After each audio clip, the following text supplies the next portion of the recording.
Tumayong balahibo ko nun, sir, noong panahon na nakita ko, naku, andyan yata si VP Sara, andyan si Bongo nakapasok na. Pilipinas ay hawak lang ng dalawang tao. Hawak lang siya ni Congressman Zaldico at ni Congressman Martin Romualdez. Hindi po totoo yan.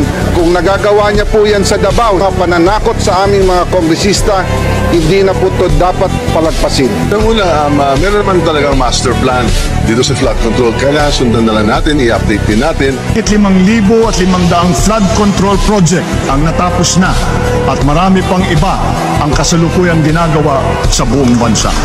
Pag makabalikan Duterte, yari lahat. Hindi lang BBM, yari din ang mga Pinks. Right? Ang nag-deliver papunta sa bahay nila Pangulong Bongbong Marcos at Speaker Martin Romualdez.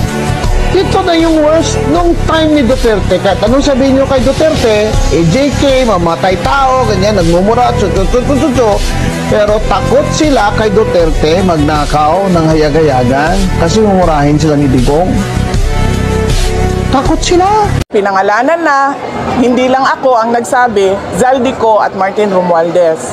Si Zaldico, hinayaan nilang umalis ng bansa. Si Martin Romualdez, hinayaan nilang mag-resign. No? Nag-resign naman na, so tapos na ang usapan. Ang Office of the President, involved sila sa kidnapping ni dating Pangulong Rodrigo Duterte. Bakit ngayon nawala si Zaldico at aalis si Martin Romualdez, hindi man lang nila magawa na kidnapin si Zaldico doon sa Amerika at ibalik dito sa atin sa Pilipinas. At hindi man lang nila magawa na ikulong si Martin Romualdez dyan sa detention unit ng House of Representatives. Wala.